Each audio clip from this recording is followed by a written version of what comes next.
మీనరాశి వారికి జూన్ 2వ తారీఖున మారేటువంటి దేవగురువు అయినటువంటి బృహస్పతి 5వ స్థానమందు తామ్రమూర్తిగా సంచారం చేస్తూ ఉన్నారు. ఎంతో కాలంగా తరలిరాద తనే వసంతం తన దరికి రాని వనాల కోసం అన్నారు.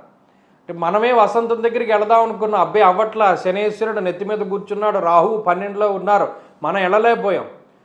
వసంతమే మీ దగ్గరికి వచ్చింది. తన దరికి రాని వనాల కోసం ఆ వసంతమే మీ దగ్గరికి వచ్చింది.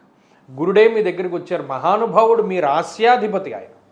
ఎప్పుడైతే పంచమ స్థానంలో ఉన్నారో మీరు గమనించండి, ఎంత దారుణమైన పరిస్థితి అండి. 2.5 సంవత్సరాలు అయిందండి గురుబలం వచ్చి. ఏలినాటి శని అనుభవించి 2.5-3 సంవత్సరాలు అవుతుందండి.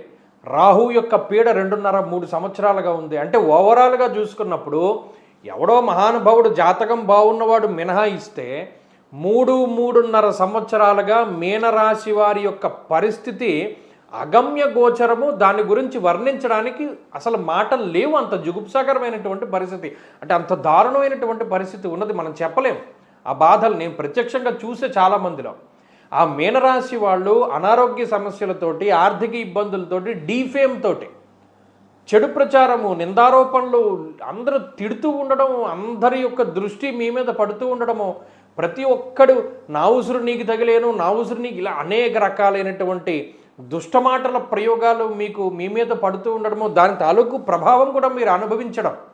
అంటే మనం చెప్తూ పోతే ఎంత నెగిటివిటీ అంటే ఆ 3-3.5 సంవత్సరాలుగా ఆ మీనరాశి వాళ్ళు అలా నెగిటివ్ని అట్రాక్ట్ చేస్తూనే ఉన్నారు.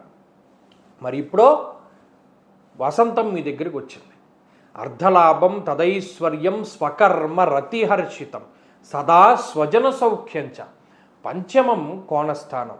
ఎప్పుడైతే గురుడు కోణంలోకి వెళ్ళారో ఆ గురు దృష్టి మీ రాశి మీద పడింది.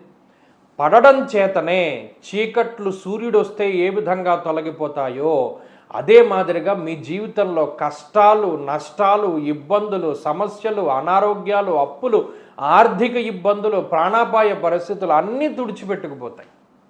అంత గురుబలం అంత పాజిటివ్ ఎనర్జీ ఇస్తుంది.